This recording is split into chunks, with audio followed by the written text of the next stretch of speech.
20 سال کے بعد افغانستان میں پھر سے طالبان کی حکومت قائم ہوئی یا اس کا قبضہ ہوا تو ساری دنیا پہ ایک طریقے سے بھونچال آ گئی۔ ہفتوں سے، دسیوں دن سے افغانستان کا پوری دنیا میں بڑا چرچا ہے، اور بہت سارے وہ لوگ جو خود انسانیت کے دشمن ہیں وہ افغانستان میں انسانیت کی بڑی فکر میں لگ گئے ہیں۔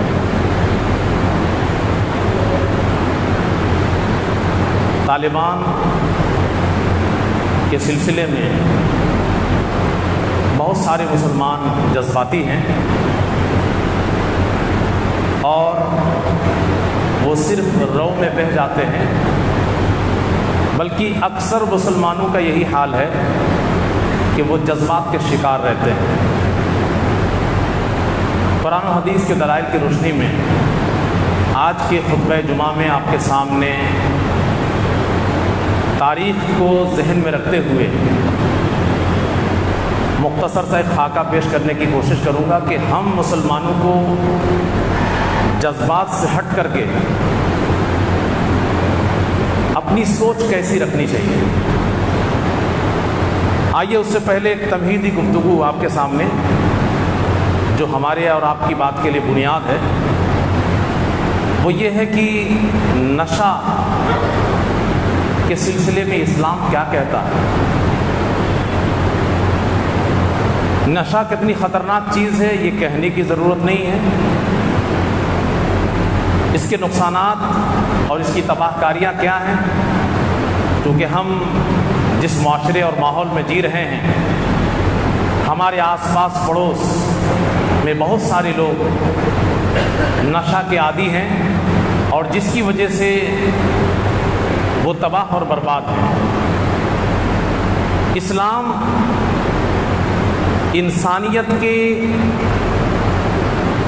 جسمانی طور پر بھی محافظ ہے، اور اسلام انسانوں کے روحانی طور پر بھی محافظ ہے، اور یہی وجہ ہے کہ مذہب اسلام میں ہر اس چیز سے دوری کو ضروری قرار دیا گیا جس سے انسان کا جسم خراب ہو سکتا ہے، صحت اور تندرستی کے اوپر فرق آ سکتا ہے۔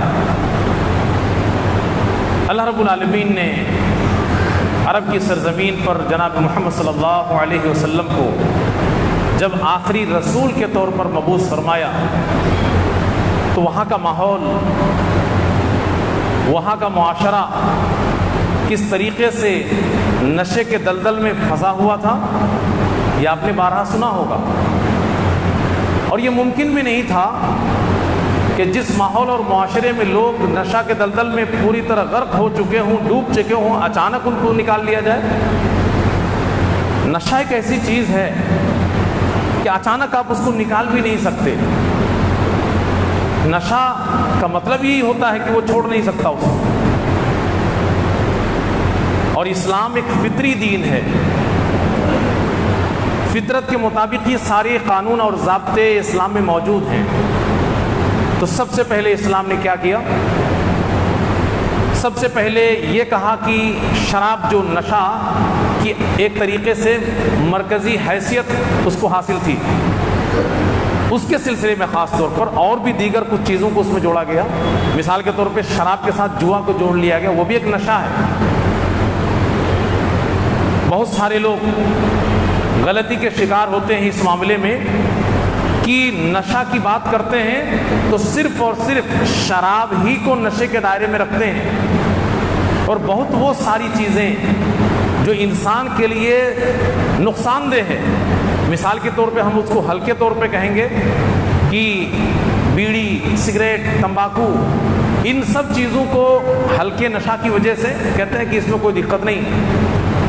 مجھے معلوم ہے کہ علماء کا اس میں بڑا اختلاف ہے، لیکن اس کے بعد بھی اسلام کے مزاج کو جب آپ ذہن میں رکھیں گے، اسلام کے مقاصد کو آپ ذہن میں رکھیں گے، اسلام کی ساری تعلیمات کو ذہن میں رکھیں گے، تو آپ مجبور ہوں گے یہ کہنے کے لیے کہ ان ساری چیزوں سے ایک مسلمان کو بچنا چاہیے۔ شراب کی بات آئی تو جوا کو جوڑ کر کے بولا گیا کہ جوا میں بھی ایک طریقے سے نشہ ہے، انسان چھوڑ نہیں پاتا، اس کے جو عادی ہو جاتا ہے۔ تو سب سے پہلے ہلکا ڈوز دیا اسلام نے۔ یسألونک عن الخمر والمیسر، لوگ آپ سے شراب اور جوا کے بارے میں پوچھ رہے ہیں، قل فیہما اثم کبیر، اے نبی صلی اللہ علیہ وسلم آپ لوگوں سے کہہ دیجئے کہ شراب اور جوئے میں بڑا گناہ ہے، ومنافع للناس، لیکن ایسا نہیں کہ اس میں انسان کو فائدہ نہیں ہے، کچھ فائدے بھی ہیں۔ وَإِثْمُهُمَا أَكْبَرُ مِن نَّفْعِهِمَا، لیکن ان دونوں چیزوں کا گناہ یہ نفع سے زیادہ بڑا ہے۔ اس کا مطلب کیا ہے کہ ایک عقل مند انسان چھوٹے سے فائدہ کے چکر میں نہ جائے بلکہ اس سے بچ جائے، کیونکہ اس کا گناہ ہے وہ زیادہ بڑا ہے۔ آگے پھر اللہ رب العالمین نے پہلی بار میں صرف اتنا ہی کہا، عرب کے معاشرے میں جب اللہ نے شراب اور نشہ اور تمام چیزوں کے اوپر حرمت کا قانون لاگو کرنا چاہا تو سب سے پہلے اتنی سی بات کہی کہ لوگوں کے کان میں ایک بات پڑ جائے کہ یہ دونوں چیزیں اچھی نہیں ہیں۔ اس کے بعد آگے پھر اللہ رب العالمین نے قرآن میں کہا، یا ایھا الذین آمنوا لا تقربوا الصلاۃ وانتم سکارى، اے لوگو تم لوگ نماز میں مت جاؤ، نماز کے قریب مت ہو نشے کی حالت میں، حتی تعلموا ما تقولون، یہاں تک کہ جب نشہ اتر جائے اور تم سمجھنے لگو کہ کیا بول رہے ہو، ہوش و حواس میں رہو تو نماز پڑھو۔ روکا گیا پھر کہ دیکھو نماز سے دور رہنا پڑے گا، ابھی حرام نہیں کر رہا اسلام پوری طرح کہ یہ حرام، یہ ماحول تیار کیا اسلام۔ اور جب اللہ رب العالمین نے ماحول تیار کر دیا کہ لوگ اب باز آ جائیں گے، جب ہم ایک بار کہیں گے کہ ہاں اس سے باز آ جاؤ، تو آخر میں اللہ رب العالمین نے تیسرے اسٹیپ میں کہہ دیا کہ اب حرام، یا ایھا الذین آمنوا انما الخمر والمیسر والانصاب والازلام، ایمان والو شراب، جوا، تھان جہاں پہ جانور غیر اللہ کے نام پہ ذبح کرتے ہو، اور یہ فال نکالنے کے تیر، یہ سب کے سب گندی چیزیں ہیں، شیطانی کام ہیں یہ سب، فاجتنبوا، تو تم لوگ ان ساری چیزوں سے رک جاؤ۔ شراب سے بھی روک دیا گیا، جوا سے بھی روک دیا گیا، دونوں نشہ ہے۔ آگے اللہ رب العالمین نے ان دونوں کے بارے میں خاص طور پہ کہا کہ یہ دونوں نشہ ہے اور انسان کو انسان سے لڑاتا ہے۔ انما یرید الشیطان ان یوقع بینکم العداوۃ والبغضاء فی الخمر والمیسر، شیطان تو چاہتا ہے کہ جوا اور شراب میں الجھا کر کے تمہیں آپس میں لڑائے، تمہارے درمیان دشمنی پیدا کرے، وَيَصُدَّكُمْ عَنْ ذِكْرِ اللَّهِ وَعَنِ الصَّلَاةِ، اور نماز سے اللہ کے ذکر سے تمہیں روک دے، یہ شیطان چاہتا ہے۔ فَهَلْ أَنْتُمْ مُنْتَهُونَ، کیا تم لوگ اللہ کی بات اب مان کر کے رک جاؤ گے ان چیزوں سے؟ تو صحابہ نے کیا کیا؟ صحابہ نے کہا کہ ہم رک گئے، اور رک گئے۔ اللہ نے منع کر دیا، جس کے پاس جو کچھ بھی تھا سب توڑ پھوڑ کے پھینک دیا، دوبارہ منہ کو نہیں لگایا۔ تو یہ ابتدا تھی اس کی حرمت کے سلسلے میں جو باتیں ابتدائی طور پر موجود ہیں، لیکن اس کی مذمت جو اسلام نے بیان کی ہے وہ کس حد تک خراب ہے، ایک حدیث کی روشنی میں پیارے نبی جناب محمد صلی اللہ علیہ وسلم فرماتے ہیں، لا یزنی الزانی حین یزنی وہو مؤمن، زناکار جب زنا کرتا ہے تو زنا کرتے ہوئے وہ مومن نہیں رہتا، ایمان سے نکل جاتا ہے۔ اس کے بعد ولا یشرب الخمر، اور شراب نہیں پیتا شراب پینے والا، حین یشربها، جب وہ پیتا ہے، وہ مؤمن، اس حال میں کیا ایمان والا ہو، یعنی شراب پیتے وقت بھی شرابی ایمان سے باہر ہو جاتا ہے، ایمان کی حالت میں نہیں رہتا۔ اسی طریقے سے چور چوری کرتا ہے تو چوری کرتے وقت ایمان کی حالت میں نہیں رہتا، ڈاکو ڈاکہ ڈالتا ہے تو ڈاکہ ڈالنے کے وقت ایمان کی حالت میں نہیں رہتا۔ تو شراب کو بھی اس کے ساتھ جوڑا گیا، جو کہ نشہ میں مرکزی چیز ہے کہ جب انسان نشہ کرتا ہے تو ایمان کی حالت میں نہیں رہتا۔ اسی طریقے سے پیارا نبی جناب محمد صلی اللہ علیہ وسلم نے ایک حدیث کے اندر اس کی مذمت بیان کرتے ہوئے کہا، من شرب الخمر فی الدنیا، جو شخص دنیا میں شراب پی لے، ثم لم یتب منہا، اور پھر توبہ نہ کرے، یوں ہی مر جائے، حرمھا فی الآخرہ، تو آخرت میں اس سے وہ محروم کر دیا جائے گا، آخرت میں شراب سے اسے محروم کر دیا جائے گا۔ لیکن یہ جو گندی شراب ہے دنیا کی، آخرت کی شراب کی جب بات آئے، جنت کی شراب کی جب بات آئے، تو یہ تصویر آپ کے دماغ میں نہیں آنی چاہیے۔ یہ تو گندی ہے۔ آخرت میں اور جنت میں جو شراب ملنے والی ہے وہ پاکیزہ ہے، اس سے انسان کا دماغ معوف ہو جاتا ہے، سوچنے سمجھنے کی صلاحیت ختم ہو جاتی ہے، بہکی بہکی باتیں کرنے لگتا ہے، آؤٹ آف کنٹرول ہوتا ہے، اسے پتہ نہیں رہتا کہ وہ کیا کہہ رہا ہے اور کیا کر رہا ہے۔ لیکن جنت میں جو شراب ملے گی اس سے دماغ ٹھنڈا ہوگا، تازگی آئے گی، سوچنے اور سمجھنے کی صلاحیت آپ کہہ سکتے ہیں کہ اور بڑھ جائے گی۔ تو اس میں اور اس میں آسمان زمین کا فرق ہے۔ لیکن اس گندی چیز کو جس نے دنیا میں استعمال کیا، آخرت میں وہ پاکیزہ چیز سے محروم ہو جائے گا، جنت ملے گی تب بھی محروم ہو جائے گا۔ وہ بغیر توبہ کے اگر مر جاتا ہے شرابی، تو اللہ کی طرف سے متعین کردہ سزا ملنے کے بعد اگر وہ مومن تھا، مسلم تھا، جنت ملے گی تو وہ جنت کی شراب سے محروم ہے۔ یہ اس کی مذمت ہے۔ اسی طریقے سے پیارے نبی جناب محمد صلی اللہ علیہ وسلم نے ایک حدیث کے اندر شراب سے جڑے ہوئے تمام لوگوں کے اوپر لعنت بھیجی۔ اس کا مطلب ہے کہ شراب، اور میں شراب کے ساتھ ساری نشاور چیزوں کو جوڑ کر کے وہ ساری چیزیں اس میں شامل ہیں، ان ساری چیزوں کو اسلام نے ملعون قرار دیا، اور ان ساری چیزوں کے ساتھ جڑے ہوئے افراد کو ملعون قرار دیا گیا۔ لعن اللہ الخمر، اللہ کی لعنت ہو شراب پر، وشاربہا، شراب پینے والے پر، وساقیہا، شراب پلانے والے پر، وبائعہا، شراب بیچنے والے پر، ومبتاعہا، شراب خریدنے والے پر، وعاصرہا، شراب نچوڑنے والے، مزدور، شراب نچوڑنے والے پر بھی لعنت، ومعتصرہا، شراب نچوڑوانے والے پر بھی لعنت، مالک پر بھی، وحاملہا، شراب اٹھا کر کے لے جانے والے پر بھی لعنت، والمحمولۃ الیہ، اور جس کے پاس اٹھا کر کے لے جائی جائے شراب اس کے اوپر بھی لعنت۔ تو اسلام نے اس چیز کو اتنی گندی قرار دیا کہ آپ یہ کہہ سکتے ہیں کہ ایک طریقے سے سود کے ساتھ اس کو جوڑ دیا گیا۔ سود کے سلسلے میں بھی اسی طریقے کی بات پیارے نبی جناب محمد صلی اللہ علیہ وسلم نے کہا ہے۔ سود کھانے والا، سود کھلانے والا، سود کے بارے میں لکھنے والا، ریکارڈ رجسٹر کرنے والا، جو کوئی بھی اس میں جڑا ہوا ہے، سب کے اوپر لعنت۔ تو شراب کے سلسلے میں یہ بات کہی گئی ہے۔ اسی طریقے سے شراب پینا کتنی خراب چیز ہے اسلام کی نگاہ میں، کہ نماز جو ایک مسلمان کی نشانی ہے، اس نماز کو اللہ رب العالمین ایک شراب پینے والے کے مذمت کے طور پر یا اس کی سزا کے طور پر کہا ہے کہ 40 دن تک اس کی نماز قبول نہیں کی جائے گی۔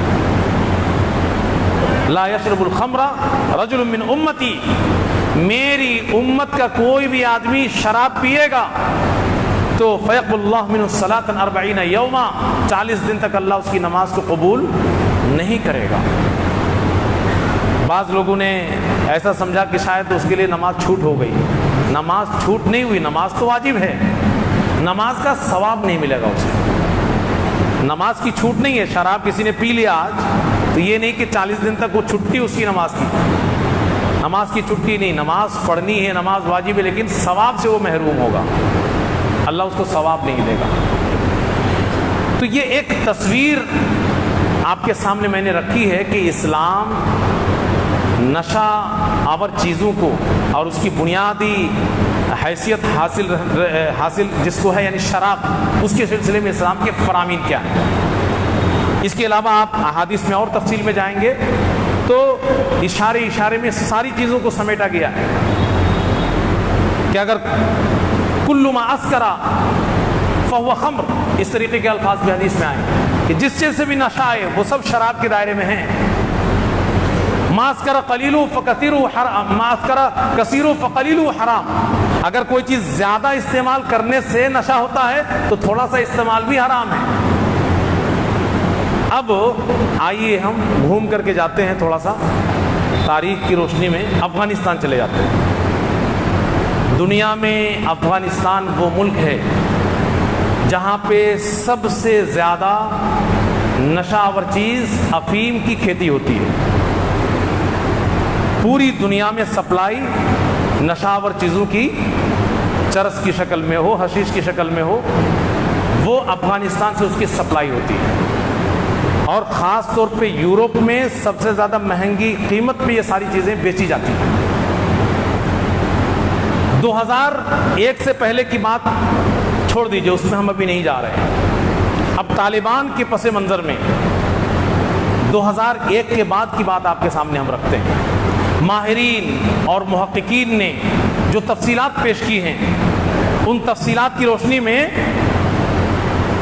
افغانستان، جس میں سب سے زیادہ دنیا میں افیم کی کھیتی ہوتی ہے اور نشے کی چیزیں وہاں سے سپلائی پوری دنیا میں کی جاتی ہیں، 180 ٹن 2001 میں افیم کی کھیتی 180 ٹن ایک سال میں ہو رہی تھی۔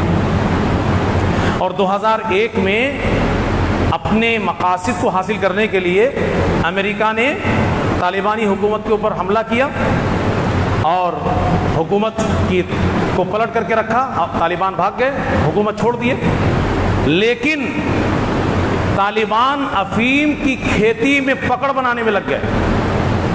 ظاہری طور پہ وہ تصویر سے غائب ہو گئے، چھپ گئے سب، لیکن یہ افیم کی کھیتی کے ساتھ جڑ گئے اور اس کو اتنا بڑھایا کہ صرف ایک سال کے بعد، امریکہ کے حملہ کے ایک سال کے بعد 3000 ٹن، 180 ٹن سے بڑھ کر کے ایک سال کے بعد کے جو رپورٹ ہے 3000 ٹن افیم کی کھیتی ہوئی وہاں۔ اور 2000 سال تک اتنی زیادہ کھیتی ہوئی کہ 8000 ٹن ایک سال میں کھیتی ہونے لگی۔ اور کھیتی کے اوپر کنٹرول طالبان نے کیا۔ سب سے پہلے گاؤں پہ، افغانستان کے آدھے گاؤں پہ طالبان نے کنٹرول کر لیا، اور افیم کی کھیتی کا مرکز ہلمند اور قندھار، اس کے اوپر اس نے کنٹرول کیا۔ سب سے پہلے 2016 میں، ابھی ادھر 2016 میں ہلمند کے 16 ضلعوں میں سے 10 ضلعوں پر طالبان کا قبضہ ہو چکا تھا۔ تو طالبان جو آج اتنا مضبوط ہو کر کے امریکہ کو بھاگنے پہ مجبور کر دیا ہے، ایسے نہیں کیا اس نے، وہ اندر سے اس نشے کی چیز کے ساتھ جوڑ کر کے اپنے آپ کو جڑ کر کے اس کا سپلائر بن کر کے ڈھیر سارا مال اکٹھا کیا ہے اور اس سے ہتھیار خریدا ہے اور نوجوانوں کو اپنی ٹیم میں جوڑا ہے پیسے کے بل پہ۔ تب جا کر کے وہ اتنا مضبوط ہوا ہے کہ امریکہ کو نظر آنے لگا کہ یہاں 20 سال کے بعد بھی جو کا تو معاملہ بنا، مضبوط کچھ ہو نہیں پا رہا، اس کا بھاگنا ہی ایک راستہ ہے۔ تو یہ ایک تصویر ہے افیم کی کھیتی کی افغانستان کی، اور اس کے پیچھے طالبان۔ اب ذرا ان دونوں چیزوں کو ذہن میں رکھنے کے بعد، جو لوگ ایسا سوچتے ہیں کہ طالبان کا مطلب اسلام، ہو سکتا ہے بہت سارے لوگ میری رائے سے متفق نہ ہوں، ہمارے بہت سارے جذباتی بھائیوں کو بری بھی لگے میری باتیں، لیکن سچائی یہ ہے کہ جب بنیاد ہی اچھی نہیں ہوگی تو وہ خاک آگے ترقی کرے گی وہ چیز۔ اسلام نے کہیں پر بھی بنیادی چیزوں میں کمپرومائز کی بات نہیں کرا ہے، یہاں تک کہ جنگ کے میدان میں بھی اسلام نے مضبوطی کے ساتھ اپنے اصول اور ضابطے کے اوپر قائم رہنے کی ہدایت دی ہے، جذبات سے ہٹ کر کے۔ اس کی تفصیلات کا یہ موقع نہیں ہے۔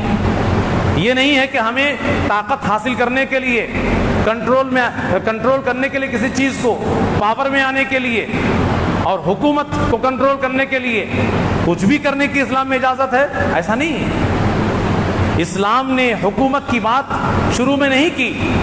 اسلام سب سے پہلے بنیادی طور پر توحید کی بات کرتا ہے، روح کی اصلاح کی بات کرتا ہے، اور اسلام کی بنیادی چیزوں کی تبلیغ کی بات کرتا ہے۔ لیکن ہم جس نگاہ سے طالبان کو دیکھتے ہیں، صرف جذباتی ہو کر کے، وہ نگاہ خطا کر رہی ہے ہماری اور آپ کی۔ ہاں، تمام چیزوں کا خلاصہ کے طور پہ جب آپ دیکھیں گے تو پتہ چلے گا کہ جس طریقے سے دنیا میں تمام سیاسی پارٹیاں ہیں، تو طالبان بھی ایک سیاسی پارٹی ہے۔ طالبان بھی ایک سیاسی پارٹی ہے۔ ہو سکتا ہے کہ اس میں، چونکہ ہے تو مسلمان ہو، کہ اس میں بہت سارے اچھے لوگ بھی جڑے ہوئے ہیں جو اسلام کی حکومت چاہتے ہوں گے، اس لیے وہ اسلام کی باتیں کرتے ہیں اور اسلام کی کچھ اہم چیزوں کو ہائی لائٹ کرتے ہیں۔ اور ایسا بھی ہو سکتا ہے کہ وہ سب کے سب کرسی کے لالچی ہیں، عہدے کے بھوکے ہیں، اور وہ لوگوں کے نبض پہ ہاتھ رکھتے ہیں۔ تو جس طریقے سے ہمارے ملک میں بی جے پی دھرم کی بات کرتی ہے یا نفرت کی بات کرتی ہے، اسی طریقے سے وہ بھی لوگوں کے من موافق کچھ چیزوں کی بات کرتی ہے، لیکن بنیاد کمزور ہے۔ 2001 کے بعد ابھی تک کو جو مضبوطی ملی ہے طالبان کو، اس کی بنیاد نشہ ہے، افیم کی کھیتی ہے، اور اسلام میں نشہ اور افیم، شراب، جوا، ان ساری چیزوں کی جو نشے سے جڑی ہوئی ہیں، اس کی کوئی حیثیت نہیں ہے، اور یہ اسلام کی نگاہ میں بہت ہی گندی چیز ہے۔ لہٰذا اس کے اوپر، اس کو بنیاد بنا کر کے کوئی اسلام کے نام سے آگے بڑھے، اس کو ہم اسلام نہیں مان سکتے۔ ہاں، ان کی بہت ساری چیزیں اچھی ہو سکتی ہیں۔ بھائی سعودی عرب کے اندر بھی اسلامی حکومت تو نہیں ہے، لیکن بہت ساری باتیں سعودی حکومت کی اچھی ہیں، تو ہم اس کی تعریف کرتے ہیں، اور بہت ساری چیزیں غلط ہیں، اور وقت کے حساب سے اس میں بدلاؤ ہوتا ہے، کبھی زیادہ اچھا ہوتا ہے، کبھی زیادہ خراب ہوتا ہے۔ ابھی ادھر کی جو حالات عام طور پہ بیان کیے گئے ہیں دنیا کے سامنے، اس سے ایسا لگ رہا ہے کہ سعودی عرب کے اندر بھی سیاسی طور پر اسلام سے دوری بڑھ رہی ہے۔ لیکن ایک بنیادی فرق ہم آپ کو بتانا چاہیں گے کہ سعودی حکومت کی بنیاد توحید کے اوپر تھی۔ آپ تاریخ اٹھا کر کے دیکھیے کہ توحید کے اوپر بنیاد رکھی گئی تھی، اصل لڑائی لڑی گئی تھی توحید کو لے کر کے، ہائی لائٹ وہاں پہ توحید تھی۔ لیکن طالبان کی جو حکومت قائم ہوئی ہے، ایک تو اس کی بنیاد افیم کی کھیتی، نشہ، اور دوسرا توحید مجھے آج تک بہت زیادہ ہائی لائٹ کہیں طالبان کے سلسلے میں نظر نہیں آیا۔ یہ فرق ہے۔ باقی ان کی جو اچھائیاں ہیں وہ ہمیں قبول ہیں، سعودی حکومت کی جو اچھائیاں وہ ہمیں قبول ہیں۔ کوئی بھی دنیا میں حکومت، مسلم حکومت جو بھی ہے، کوئی بھی اسلامی حکومت نہیں ہے، یہ ہم مانتے ہیں۔ لہٰذا ہم مسلمانوں کو جذباتی ہونے سے بچنا چاہیے۔ لوگ سوشل میڈیا پہ ہمارے نوجوان اناپ شناپ کے کمنٹس کر رہے ہیں، تبصرے کر رہے ہیں، ایسا لگتا ہے کہ جیسا کہ وہ مجاہدین، مخلص مجاہدین ہیں اور ان کے فیور میں آپ بات کرنے لگ گئے ہیں۔ تو آپ اپنا ہوش کنٹرول رکھیے اور جذباتی مت بنیے۔ ہاں، جو باتیں جس کی اچھی ہیں اور محقق ہیں، اس میں آپ تائید کیجیے۔ اسی لیے میں نے ابتدا میں کہا تھا کہ آج پوری دنیا میں افغانستان کا چرچا ہے، اور وہ لوگ جو انسانیت کے دشمن ہیں افغانستان میں، وہ انسانیت کی فکر میں لگ گئے ہیں کہ وہاں پہ عورتوں کا کیا ہوگا، عام لوگوں کا کیا ہوگا، فلانے کا کیا ہوگا۔ اور وہی لوگ جب انسانوں کے ساتھ بدترین سلوک کرتے ہیں تب پھر کوئی فرق نہیں پڑتا۔ خود ہمارے ملک میں جب لوگوں کی لنچنگ ہوتی ہے، بھیڑ پیٹ پیٹ کر کے لوگوں کو مار ڈالتی ہے، مختلف طریقے سے ظلم ڈھایا جاتا ہے، جس کی ویڈیو بناتے ہیں اور وہی لوگ دنیا بھر میں اس کو پھیلاتے ہیں، تب انسانیت کی بات کرنے والا کوئی نہیں ہوتا ہے، اور وہی لوگ پھر افغانستان میں انسانیت کی بات کرتے ہیں۔ تو یہ دوہرا معیار ہے۔ ہمیں اور آپ کو اپنی آنکھیں کھلی رکھنی چاہیے، ہم اپنا جائزہ لیں، قرآن و حدیث کو مضبوطی سے پکڑیں، ہم لوگوں کے پیچھے نہ بھاگیں۔ دنیا میں کہیں بھی کوئی بھی ہو، ہاں جس کے پاس جو اچھائی ہے اسے قبول کریں، اس کا اعتراف کریں، اس کا اظہار کریں، لیکن اندھا ہو کر کے صرف جذبات میں بہہ کر کے کسی کے پیچھے لگ جائیں اور اس کی حمایت میں ایسے کھڑے ہو جائیں کہ بہت ساری جگہ میں اپنے آپ کو ہم گڈھے میں ڈال دیں، یہ دانش مندی نہیں ہے، یہ عقل مندی نہیں ہے، یہ سراسر حماقت اور بیوقوفی ہے۔ اللہ رب العالمین سے دعا کریں کہ اللہ رب العالمین ہم تمام لوگوں کو قرآن و حدیث کو مضبوطی سے پکڑے رہنے اور ہر قسم کے دھوکہ اور فریب سے بچے رہنے کے اللہ ہمیں توفیق عنایت فرمائے۔ ان اللہ و ملائکتہ یصلون علی النبی یا ایھا الذین آمنوا صلوا علیہ وسلموا تسلیما۔ اللهم صل على محمد وعلى ال محمد كما صليت على ابراهيم وعلى ال ابراهيم انك حميد مجيد. اللهم بارك على محمد وعلى ال محمد كما باركت على ابراهيم وعلى ال ابراهيم انك حميد مجيد. عباد الله رحمكم الله ان الله يأمر بالعدل والاحسان وايتاء ذي القربى وينهى عن الفحشاء والمنكر والبغي يعظكم لعلكم تذكرون. سبحان ربك رب العزة عما يصفون وسلام على المرسلين والحمد لله رب العالمين.